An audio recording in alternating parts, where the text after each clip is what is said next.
everybody, welcome back to Life Between Weights. I'm Serena, your host, and today we're going to talk about ab exercise, like what is the best ab exercise. So if you want to know the difference between planking and doing crunches and what is better for you, stick through it to the end and you'll find out.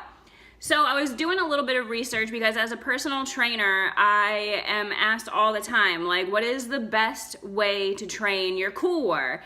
And so many people, like, they Google things and they read all kinds of things on the internet, which is just not as reliable as it should be. I've done the research, I've read the books, and I have tried and tested my theory myself. So I believe that the best thing that we can do for our abs, up abs, low abs, transverse abs, obliques, everything, is planking.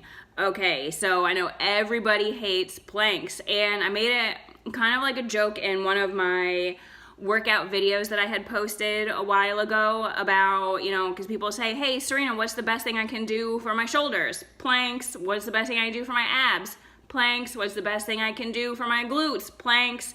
It's just really, planks are a very well-rounded, whether you're planking, you can do push-ups, you can do so many different variations of this one thing and get a total body exercise. I absolutely love it. So why not crunches? Ditch the crunches. Just throw them out. Don't do them. Oh, my beets. My fingers are so pink from eating beets with my lunch.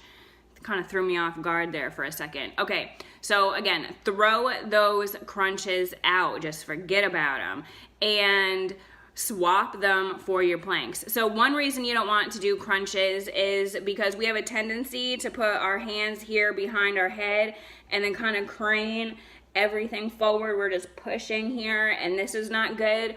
And it's also, like, you see when you're doing it like this, you're creating that curvature in the spine, and that promotes a poor posture. So you're sitting like this on the floor for an extended period of time, you're going to build that muscle in that direction, in that curved direction, and you don't want to do that. You want your shoulders to be down your back, you want your shoulders to be above your hips, and have a nice, strong, good posture. So crunches do not promote that. Crunches also put a lot of undue pressure on the low back as you're on the floor and you're curling up. That can be very problematic for the low back. And we get all kinds of stuff. People say all the time that they have low back issues and that their back hurts, and they just always associate that with actual back pain, but a lot of times that can come from other places. So yes, your back pain can come from right inside that lumbar spine, touching it like you can see it, but sometimes too, this is another thing for crunches, is that when we're in that position to do a crunch, feet are flat on the floor, we're curling up. In that position, we're shortening the hip flexors and tightening that up. And when the hip flexor right in front of the hip, when that gets tight, it pulls on the glutes and the hamstrings and causes pressure and discomfort and a lot of times pain in the low spine. Okay, so we don't, and then also because crunches only target the abs, not really the obliques, not the transverse abs, not the entire core. So again, too many problems for an exercise that's not going to give you a lot of benefits. All right, toss it. So now let's talk about benefits of planks. Let's talk about our planks. I love, love, love planking. Okay, so whether you're doing a high plank or forearm plank, they're all very good for you. And mostly you're gonna think about your core, your transverse abdominals, the really deep down abs right in the inside, building that muscle around the bone, making nice strong structures in order for you to perform other exercises, but also daily living kind of things. So you're strengthening, you're recruiting more muscles, therefore strengthening more muscles. You're not only doing the abs, but the entire core, which is made up also of the muscles along the spine, the muscles in the low back, the glutes, your obliques, the transverse abs, the abs. All of those are all a part of the core, as to where people often think core, they think six-pack abs. Not really the same thing.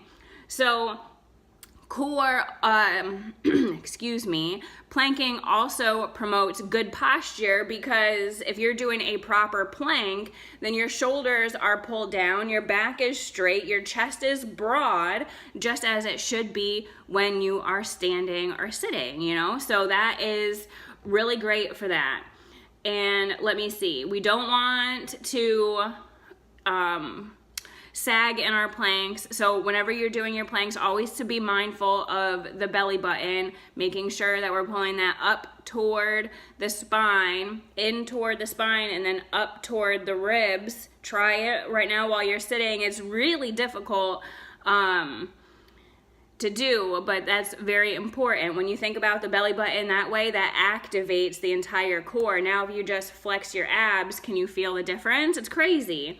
So planking is also really good for beginners, because just solid planking, like just no push-ups, no added like flair or anything, builds the entire body, recruits the entire body, and will strengthen the entire body. So that's good if you're a beginner, if you have never done this before, because you're not jumping around, you're not lifting weights, there's like zero room for injury. As long as you're doing the planking correct, then you will be fine and you'll build strength. And then you can build up to like adding things on, like forearm plank hip twists, or mountain climbers, or knee to elbow, or rotating to like side planks. And there's so many, you could literally make an entire full body, total body, at home, like super great workout that'll leave you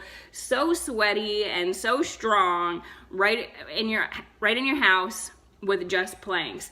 And also what I think is something of interest is that as you're planking and building, you're building that lean muscle mass, okay? So again, you're not lifting weights, so you're not building like those big, you know, beach ball muscles or anything, but you're building lean muscle mass, and lean mass burns calories.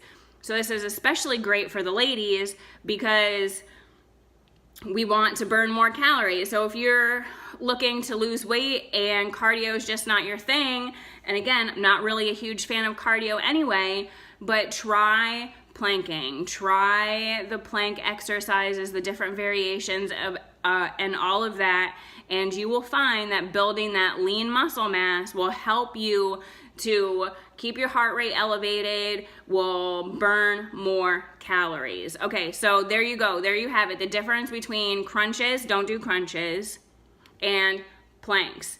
Okay, so the biggest difference is you don't do crunches, you do planks. That's the biggest difference, okay? So I want to know what you think, if you agree or disagree or whatever, you know, any of your own experiences, leave them down in the comments below. I'm curious to know your opinion on this. Don't forget to subscribe. I'll put that little thing right here, and check out actually my workout of the day, a calisthenics video that I did not too long ago. Super great.